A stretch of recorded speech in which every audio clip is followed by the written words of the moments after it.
Hello বন্ধুরা, তো এরকম সকালবেলা ভাত দিচ্ছি, একটা ডাল হচ্ছে, আর ওইখানে দেখতে পাচ্ছ তোমরা ওখানে আচার বানানো হচ্ছে।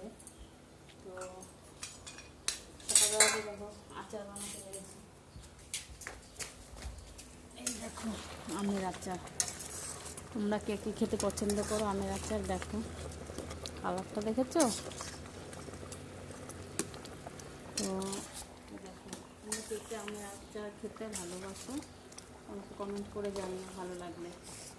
দেখো সকাল সকাল আমের আচার করছি, ওখানে ভাত চাপিয়েছি, ডাল হবে, আজকে মোচা ঘন্ট হবে। তো মোচা ঘন্টটা তো দেখিয়ে নিই। মোচাটা রান্না হয়নি, কেটে সিদ্ধ করে রেখেছি। এই দেখো মোচা আলু লবণ হলুদ দিয়ে সিদ্ধ করে রেখেছি কেটে, দেখতে পাচ্ছি। আর এখানে যেটা হচ্ছে, এখানে যে ডাল হচ্ছে এটা ফোড়ন দিলেই হয়ে যাবে। এরকম ভাত